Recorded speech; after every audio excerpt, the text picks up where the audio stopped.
Hi everybody, welcome back to my MetaQuest 2. We're in Assetto Corsa and we are in Germany and we're just about to go for a spin around the Nürburgring. Well, the public Nürburgring. I think it's called the Nordschleife, which is the public track that you can simply drive to, pay your money and then drive around. And the idea with these gameplay example videos is if you're thinking about buying a MetaQuest 2, what can you kind of expect? Now, importantly for this video, I'm doing this wirelessly, so over my 5 gigahertz Wi-Fi network. And sometimes what happens often when I play, for some reason when I play racing games, sometimes we can get a little bit of like lag, and that may well happen. I will be doing comparison videos where I'm using the MetaQuest 2 using USB-C wire, and you'll know that in previous videos I've always said that I really want to push the wireless connection and examples using that, simply because that's the most easiest, convenient way to use a VR headset. And I feel that one of the great barriers to using VR headsets is having to plug them in with lots of wires. So I'm wireless at the moment. I'm steering this with my Xbox controller. I'm not a sim expert, but what we're kind of looking for is that as I look around, for example, the cockpit, if we look at the door panel here, you can see the texture on the door panel, can't you? And we can look in and you can see the dash, and it looks absolutely fantastic. But as you look into the distance, see those trees that are just sort of in front of me, you see they start to get a bit fuzzy. Now when you're actually zooming along, that doesn't actually make that much difference, but sometimes the road gets a little bit fuzzy as well, and that's why it'll be interesting to do a comparison video. So without further ado, let's knock her into gear and let's head towards the start line. It's just me. It's just like a time trial kind of thing we're going to be doing there. I mean, it does look really, really good as soon as things start moving. But I guess I'm pushing my gaming PC really hard, to play something like this. I remember Assetto Corsa is running on my gaming PC and it's streaming via the internet, via Wi-Fi to the headset. And then as we roll around here, I've only been round the Nordschleife or the Nürburgring about 5 or 6 times like this, so I'm no expert. And and also the engine can get very loud, so you might not be able to hear what I'm saying. But here we go. Wow, look at this. 116 miles an hour.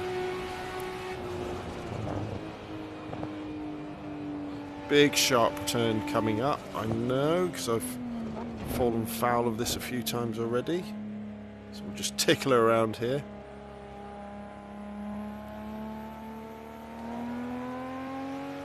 And this one. Wheels scrabbling for grip. We open her up. Another tight turn coming up.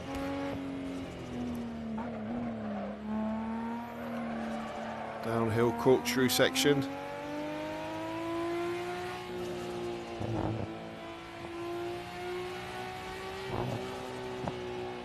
Apologies for the experts out there who are probably watching this going, you are going so slow, Rob.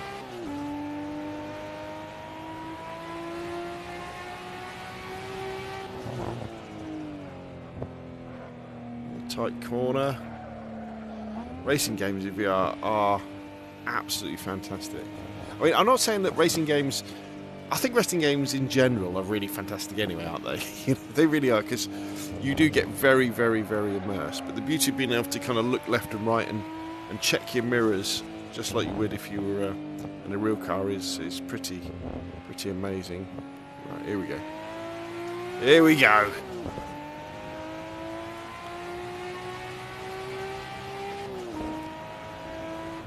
Shouldn't have lifted there.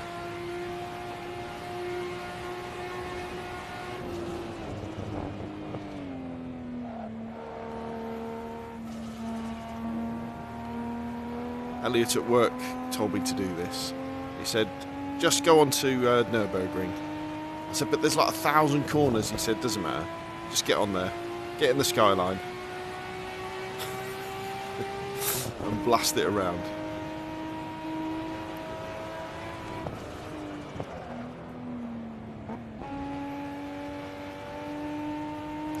But mate, if you watch this footage, not exactly following the racing line there. So if you watch this footage full screen at maximum quality on YouTube, what you should be seeing is that the trees in the distance are a little bit fuzzy, and also the tarmac in front of me, it's probably about 20 metres away, it's a little bit fuzzy as well. So for example, I'm following the racing line and the kind of the speed guides. That kind of, I'd say, maybe about sort of 30 metres away, it kind of blurs into one. See, that's me talking, not concentrating. And the comparison when I'm using a USB-C to connect to my computer is that a lot of that fuzziness goes away. Also, what I did notice was that the control seemed slightly more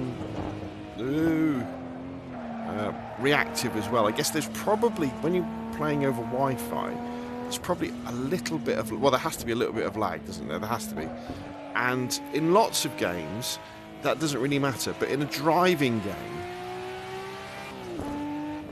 any fraction of a second, tenth, hundredth of a second, can make a difference to how it actually feels. Now, I'm sure if you just play wirelessly all of the time, you would compensate for that subconsciously.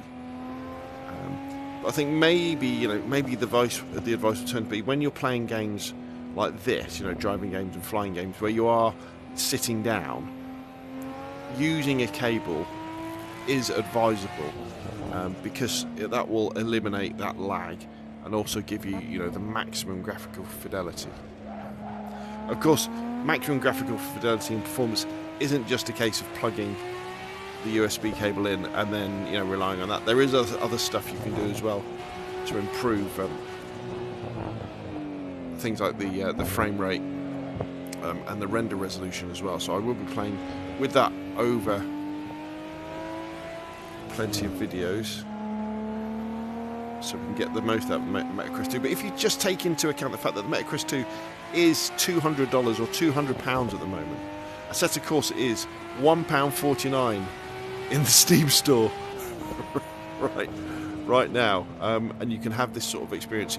You'll need to have a Xbox controller as well, or a steering wheel. I guess you could play mouse and keyboard, but I guess driving games are probably quite difficult like that. Even 5 years ago, could we have really imagined that you could do this for this sort of price? It's kind of what we're talking about. The computer that I'm running this on is a Lenovo Legion T5 pre-built with a RTX 3070 graphics card in, 16 gigabytes of RAM in the computer.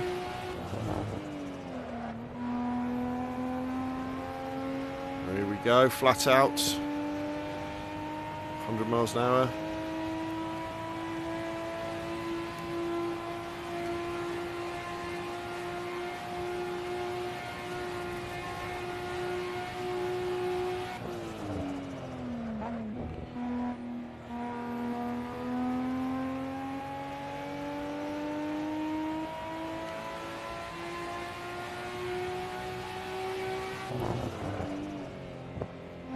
I think the racing line sort of colour scheme, and from what I've read online, isn't as active as it is in certain other games. So, for example, when I play Forza Horizon, I know that the racing line changes colour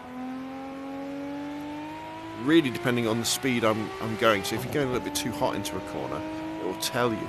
I don't think this is as active as that. I think it's giving more sort of general guides about whether you can accelerate and whether you should be braking.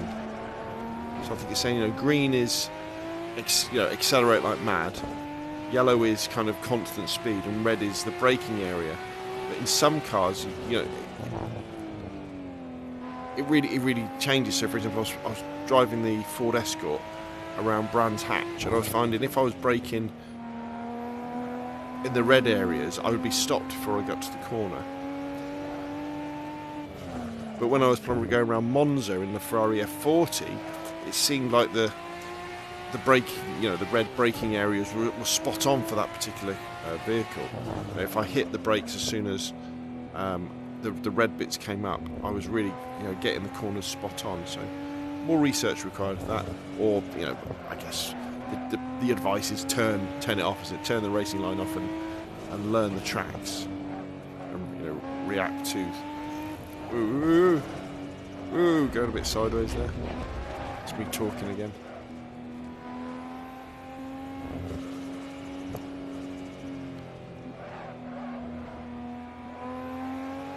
The sound in the Assetto Corsa is amazing. It sounds fantastic.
Love the verticality. Love any track that has plenty of ups and downs. Just adds so much to the feeling.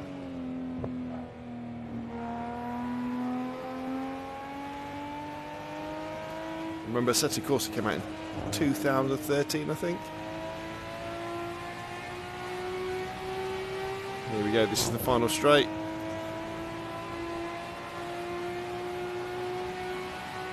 You see the fuzziness in the distance? Let's lift off now, so we have to start slowing down a little bit, I think.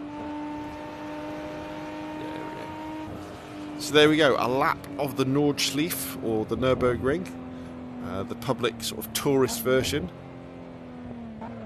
which I think is absolutely brilliant, the fact that we can pull off. This is very almost like Horizons, isn't it? Forza Horizon, the fact that we can now go around here.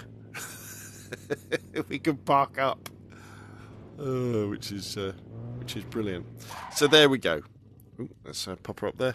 A lap of the Nordschleife, or the Nürburgring, in our nice Nissan Skyline, wirelessly on the MetaQuest 2, with an idea of giving you what it's like. So if you're thinking about buying one of these headsets, what quality can you expect? But remember, this is a PC VR game, so you have to have a PC that is capable of running VR, and then that streams to the MetaQuest 2 headset over your Wi-Fi, or in a future video I'll do it via the USB link as well, and I'll link to that in the description below the video when I've done it, so you can get an idea of the difference in quality and the difference in feel of it has. So there we go. If you found this video useful, hit like. If you want to see more of the same, press subscribe, and of course I'll see you again soon.